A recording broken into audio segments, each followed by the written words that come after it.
Last season's SnowTrax Real World Sled of the Year competition saw the closest battle in the history of the award.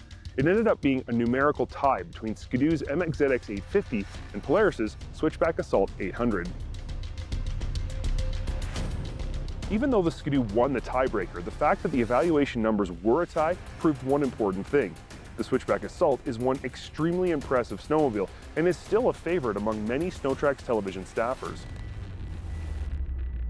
This season, the Switchback Assault 800 is back and remains unchanged from last season, which is a very good thing. Because if there's one thing we've learned from observing this industry for the past 2 decades, it's that it's a good idea not to mess with success. So what makes the Assault so good, you might ask? Well, the first thing we need to look at is what a real crossover sled actually is. I've been pushing this point for years now. You can't simply throw a mountain skid inside a trail sled and call it a crossover. You also can't simply shorten up a mountain sled either. A crossover sled has to be a very specific combination of the two that's actually defined by the sum of the two parts more so than the quantity of them individually. What I mean by this is that building a sled with parts that make it super capable off-trail isn't the most important aspect of a crossover, nor is building a sled with parts that make it a great on-trail sled.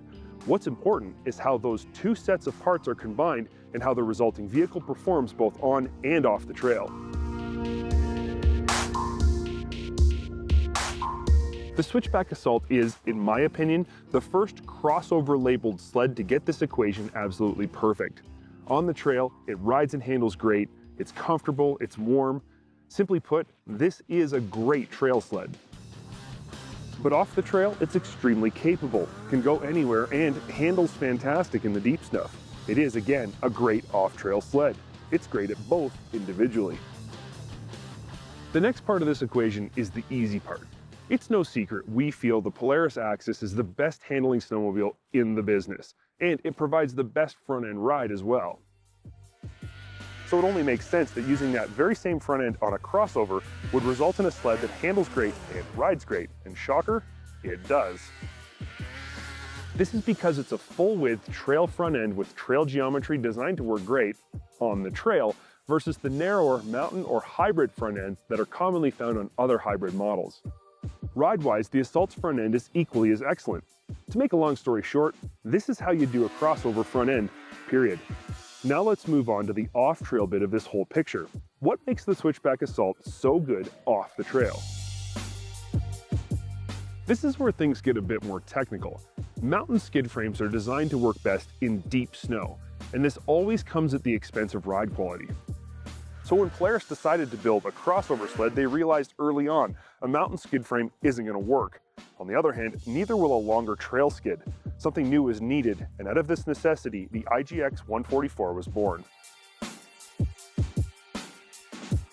The IGX skid frame is a cross between a trail skid that provides an excellent ride and a mountain skid that provides an increase in lift and flotation. On the trail, the IGX rides almost as good as a dedicated trail skid frame without hindering Polaris's awesome rider balance control we've come to love so much. But off the trail, it provides excellent flotation and lift, and when wrapped in the 2-inch track option, unbelievable traction. The final piece of the puzzle is ergonomics. A crossover sled has to be comfortable on the trail, but also can't hinder the rider when he decides to head out into the boondocks. Polaris's Axis platform offers a near-perfect ergonomic package for on-trail riding. Everyone who rides an Axis of any kind comes away raving about how comfortable it was and how it just seemed to fit them perfectly. But this might be the only area the Assault is forced to compromise. This handlebar riser is taller than what's found on a trail sled, but it is shorter than what you get when you buy an RMK. The seat is all trail, and while it doesn't necessarily get in your way when you're moving around the sled in the powder, it's definitely not as good as a dedicated RMK seat. Is the Assault the perfect snowmobile? If you're a dedicated trail rider, no. There are better trail-only sleds on the market. But if you have any desire or need to ride off-trail at some point, we honestly can't think of a better sled choice than the 2018 Switchback Assault 800. If you've enjoyed this video and would like to see more content from SnowTrax TV, click the like button and subscribe to the SnowTrax TV YouTube channel.